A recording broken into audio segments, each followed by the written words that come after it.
Hey guys, Attorney Walter Hnot. My apologies that the video isn't as perfectly clear as normal. I'm on top of a mountain using one of those Starlink setups, but here's the thing. This is the most important news. It's the best news that we could ever truly see for Social Security benefits. I'm going to go right into it. Remember to like, subscribe, leave 5-star reviews.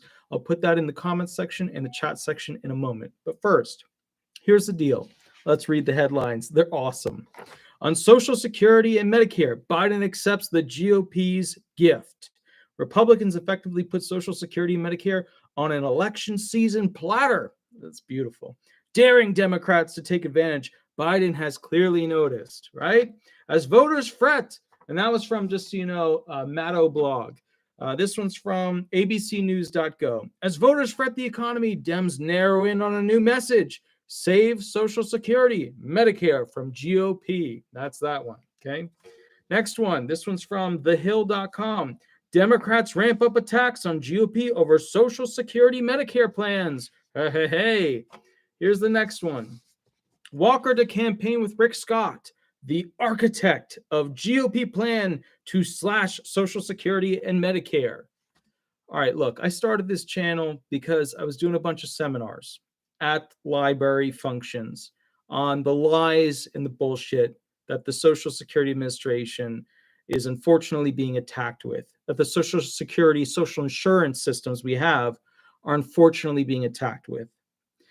These things are all lies. Every single one of them is a lie. I'm going to explain to you why. I'm going to tell you up front, though, Republicans suck at Social Security benefits.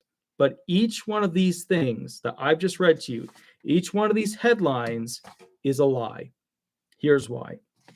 All right. Remember when Rick Scott came out? Even Biden quoted it. I was surprised President Biden, I was surprised he didn't get sued over it.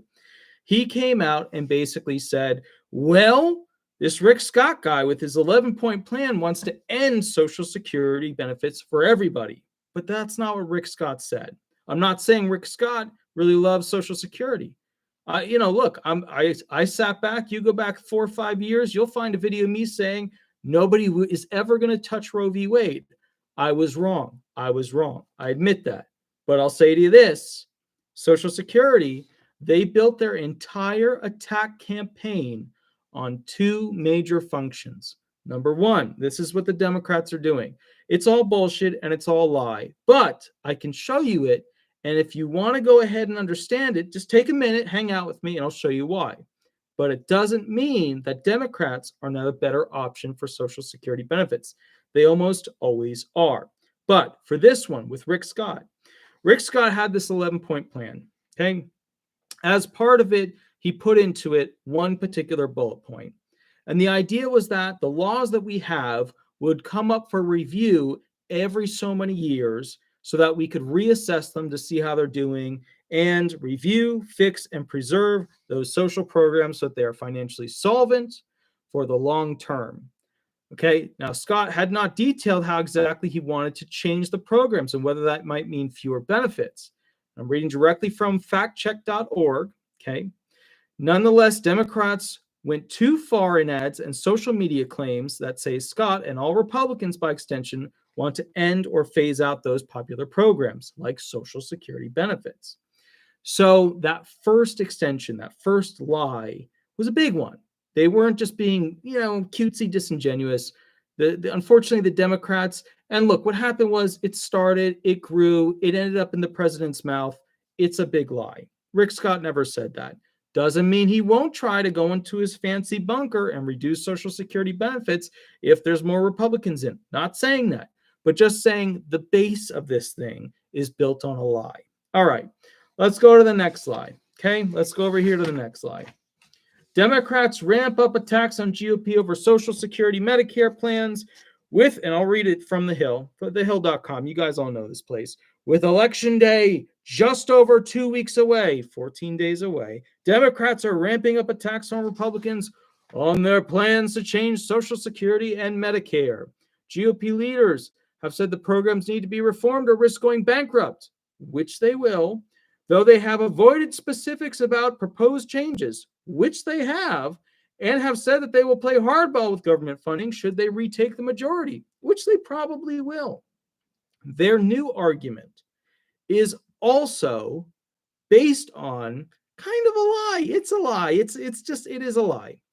Their new argument is that if they don't raise the limit on how much we as America, all Americans, all America, right? How much we can take on as loans, how much we can borrow as money. Biden's kind of doing about $5 trillion a year right now. Okay. It's a big number. It's a huge number. It's a country ruining number. So what that means is that they want to raise the debt limit, borrow more money, right? That's what they want to do. That's what Democrats want to do. Republicans are going to have to do it. Even if they do get majority, they're going to have to raise the debt limit. They want to raise that debt limit, which is similar. It's similar to you or I. Let me make it on smaller terms here. I've said it in other videos. I'll say it again. It's like all of you guys having credit cards, right? So let's say you got 3 credit cards. They're maxed. Shit, they're maxed. What am I going to do? Well, if you're the United States government, you're going to take out 3 more credit cards, and you're going to max those puppies out the next year to pay for the interest of the previous credit cards. It's the same gig. We can't afford the interest, so we got to take on more debt. Analysis paralysis. Thank you for the $5 donation. Really appreciate it. Thank you, good sir. Really appreciate it. Yeah, Robert Wolf. Exactly. The American way. That's how we do it. So we've got to take on this extra debt. And if we don't, we won't be able to afford all the social programs. One of the big arguments is how we treat bonds and how our bonds, well, God, if we can't make good on those, if we can't pay people back on our bonds that are due by borrowing a lot of money, then we'll default as a country on our bonds. Because you know what bonds are. I mean, I'm not going to go into what bonds are, but you know what bonds are. And so as a result of that, right, if we don't take more money as a loan to be able to afford the payout of those promised bonds, right, that people bought into, including our Social Security retirement bonds and our disability insurance bonds, right, Social Security disability insurance bonds, then we got a problem, because these bonds are based on the full faith and credit of the federal government. If the federal government can't afford to pay back the bonds, then the value of the bonds decreases significantly, which means that the bond market will fail. If the bond market fails, the trust funds don't do too well, do they? No, they don't. They don't do good. It's a shit situation. So they're right. The Democrats are right about that. If we don't raise the debt limit, right, then the system could collapse. So they're right about that. That's true. That's accurate. But where it becomes a little bit of a lie, a huge lie, is that they're using the argument that we have to keep taking massive amounts of money out without doing a proper accounting of where all this money is going. I mean, we keep sending all this money overseas. We've got millions of new illegal immigrants. We've got tons of refugees coming in. A lot more individuals are essentially, let's call it like it is, going on to that SSI special 7-year program. Some of you have fought for 3 years trying to get onto it for disability. I know you're angry. I know. Some of you call me about it. So the bottom line is this. Where it becomes a bit of a lie is that they're saying the Republicans, by trying to create a balanced budget, are evil because they would destroy the volcano that's about to explode. The truth is, in 2022, we should have fought for a balanced budget. In 2021, we should have fought for a balanced budget. In 2020, 2019, 18, 17, 16, we should have fought for a balanced budget. That's the reality. Look, Obama couldn't fix it. He was a big causer of it. Trump couldn't fix it. He borrowed quite a bit of money too. Biden, the biggest borrower of all, he knows this thing's going to explode. Those like crazy YouTubers out there, they're like, oh man, this financial thing is going to explode. It's not good. They're correct. And the reason why the banks aren't telling you that and the feds aren't telling you that is because they want you to keep your money in the system. That's the reality. So, oh, Deb Carter, I see. Yep, 3 years and counting, still not approved. So sorry about that. That sounds terrible. Love your little angry faces there. Very good. So the point is this, guys, and this is incredibly important to understand. And I want you to really, really think about this. Every year we don't balance this budget, both parties are lying to us about what they can actually do because there's not enough money. We keep seeing all these, like, there's going to be a $200 potential increase. And yeah, the Democrats put out all these bills, right? Raise SSI, increase Social Security retirement, etc. But the real problem is why we're in this situation to begin with, which are the accountants that with the cost of living adjustment changed how they calculated it so that you get less and less per year. You're getting about half of the benefits you should be getting since 2000 to the current date as a result of inflation miscalculations. So would you have depression and anxiety at the level at which you do if you had twice as much Social Security benefit? I say no. I say no. So one of Biden's original plans when coming into office, which I think is still great, I think it's a good one, to address the severe anxiety and depression problems, mental illness issues that America is having, setting up more of a plan for them. I think that's great. But I think 90% of them, or even higher, would go away if many people on Social Security benefits received what they were supposed to as a result of the cost of living adjustment being correct. Let me explain why. It's not just that individual that's receiving the benefits. It's that individual who helps pay for that kid or that buddy or that person that they like to hang out with or whatever. It's the whole system. It's not just the one person. It's not just the one. All right, so we've gone through this. I've explained to you what's going on here. Now, here is the most important part of this video. If you want to skip the whole intro, if you're like, the intro means nothing to me, blah, blah, blah, fine. That's cool. I'm good with that. You're good with that. Once again, I don't care who you vote for at this point. Some of the people who comment, and I've been very worried about the comments, some of the people who comment, there's no way that my words will ever get into your brain. It's just not going to happen. You have built a solid concrete wall between logic and, let's call it like it is, this magical little unicorn land you live in. Reality, and you're riding around on a one-horned horse. Okay, that's where we're at. Okay, other people, they totally get it. I'm on board. I love it. Thank you for the positive comments. I really enjoy it. Okay, this is important right here. The reason that this is the most important thing that can be said, why this is the best thing that could have happened to Social Security benefits, is that the politicians realized that out of everything, a fourth stimulus, a $200 increase, a whatever, a this or that, the only thing that matters in the final moments before midterm elections, the most important thing that they know people give a shit about, are Social Security benefits. That tells you that at the top of these politicians' brains, even though it's all manipulation, even though these guys are playing a massive manipulation game, right? It's politicians. We don't hold them to be honest. We don't even hold them to be accountable. But the bottom line is, these guys realize that the most important thing that they could attack or support are Social Security benefits. That means President Biden, going into the 2024, is going to have to pull out every single stop that he has for any potential of being reelected as president of the United States.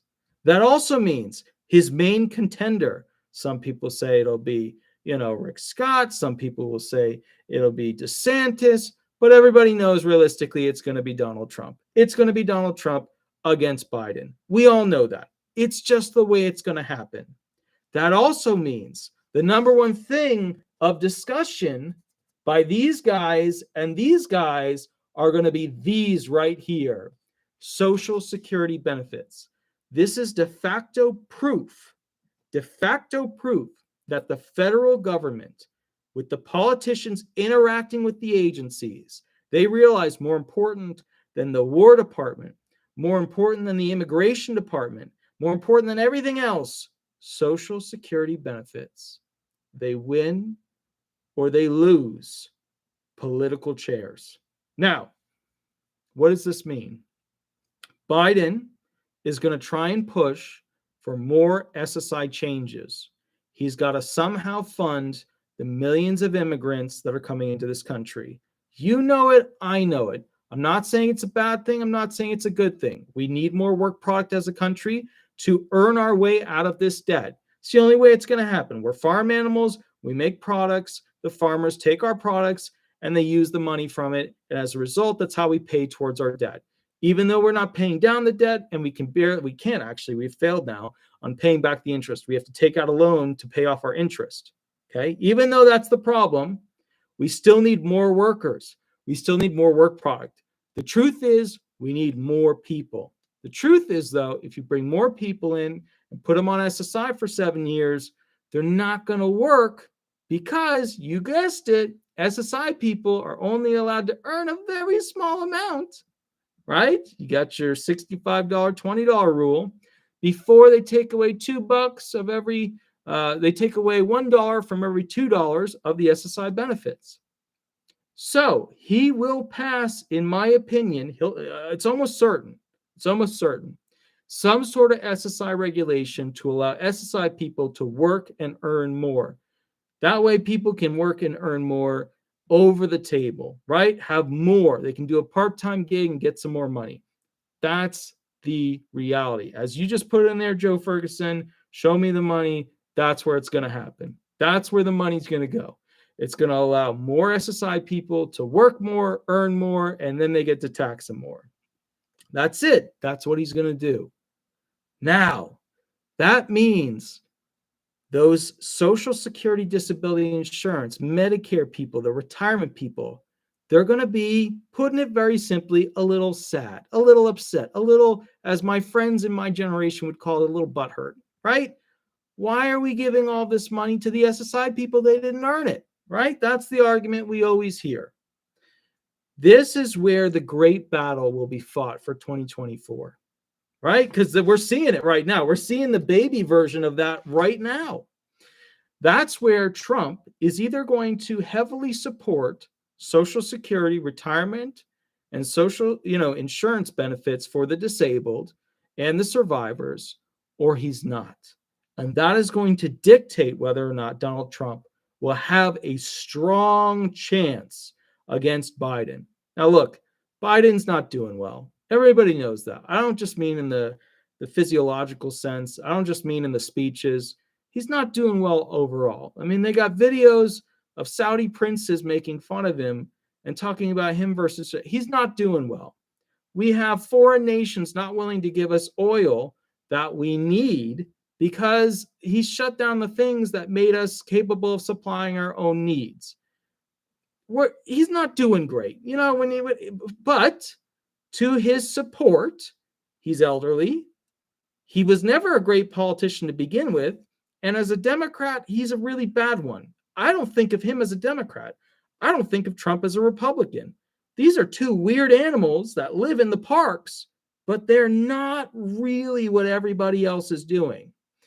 So from my standpoint, once again, I don't give a shit who you vote for. I just don't care. Like, you're going to vote for whoever you're going to vote for.